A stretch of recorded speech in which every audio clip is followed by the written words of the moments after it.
Oren wanted me to add that he lost a tooth.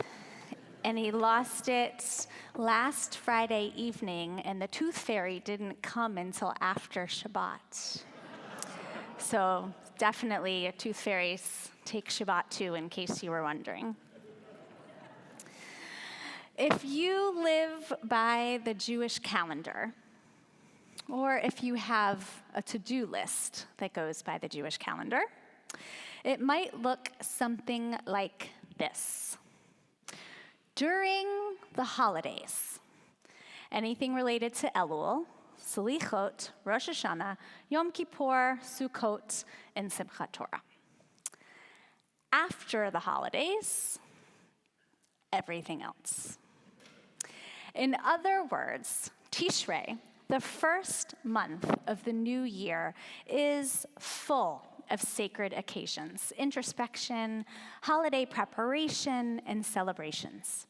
In some ways, it's nice to be consumed with Jewish communal gatherings and family time, and to put many things aside to focus on the beginning of a new year. We hope that Tishrei, the holy month of transformation, leads us to a place of calm. That is until we have to return to real life. This Shabbat is Rosh Chodesh Cheshvan. As we have heard, today is the beginning of a new month, the month of Cheshvan. One might think that Cheshvan brings a sigh of relief to many a Jewish professional. But this year, amidst a late holiday season and a month of memory marking October 7th, I am left with a different question. What even is ordinary these days? Now that the holidays have passed and real life has returned, how do we face it? Let's think about that this way that we typically consider time. We tend to separate the sacred from the ordinary. But what really makes the moment, let me start over because I want to ask a question. What really makes this moment that we are standing, for example, before the open ark as the cantor sings Avinu Malkeinu, different from an ordinary weekday as we turn off the alarm clock, perhaps for the second time, wanting to go back to sleep? It is not God that is different in these moments. It is us. It is how we define time, because God has set that time aside already. There are times when the best way to connect with the sacred is to look deeply within ourselves in a moment of prayer, perhaps before the open ark. And there are times when the best way to access the sacred is to interact with the world, to get out of that warm bed and to face the day head on. Even after a month of holy work, now is not the time to retreat and say, "Oh, I feel like disengaging. I did all of the important and sacred work last month." If Tishrei is the month for Cheshbon HaNefesh, an accounting of the soul, then Cheshvan is the month when we have to make sure the checks don't bounce. We better stay on top of those promissory notes that we made. The month of Cheshvan is rabbinically given the name Mar Cheshvan, bitter Cheshvan, because it is the only month on the calendar that does not have any festivals. But the original Hebrew name for the month was Bul, which describes a drying up as the leaves begin to decay in autumn. Rashi, a commentator, teaches that Bul refers to the grain harvest at this season, which is a mixture of the grain that is left withering from the summer and a grain of the new harvest.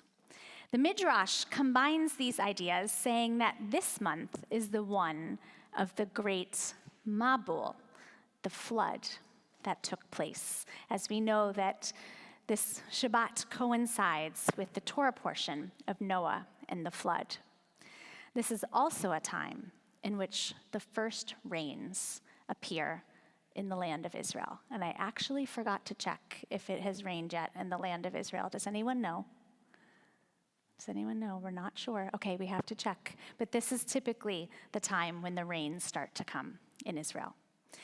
In this way, even though we might perceive Cheshvan to be a month of darkness, of lacking, of bitterness, of dormancy, it is actually a time of survival and revival.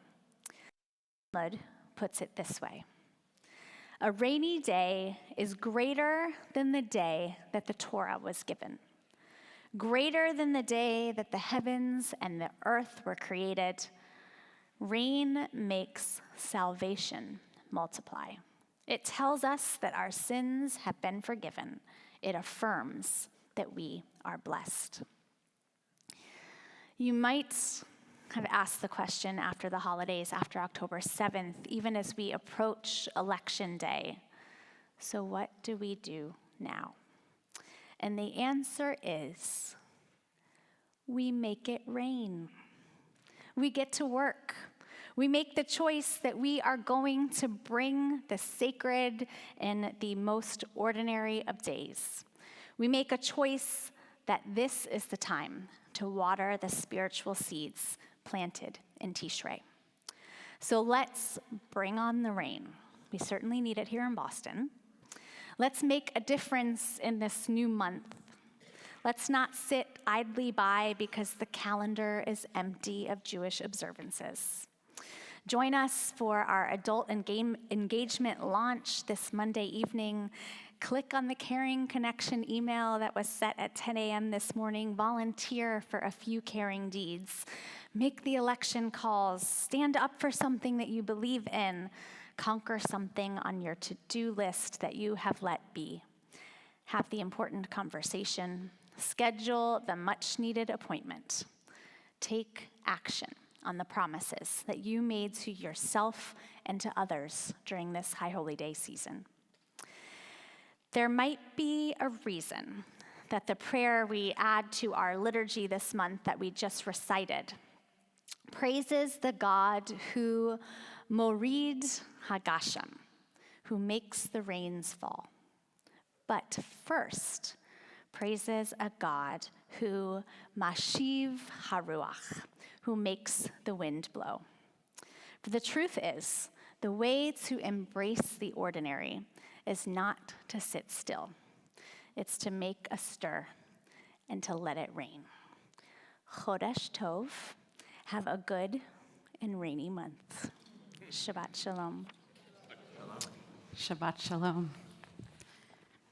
I like to think of this as a little bit of a Jewish rain dance, if you will. May we joyfully draw water from the wells of deliverance. If you are able, or you know the piece, you can join together with me. Ushaftem mayim b'sason mimaynei hayeshua. Ushaftem mayim b'sason mimaynei hayeshua. Mayim, mayim, mayim, mayim. Hey mayim b'sason. Mayim, mayim, mayim, mayim. Hey mayim b'sason. Hey, hey, hey, hey. Mayim, mayim, mayim, mayim, mayim, mayim, b'sason.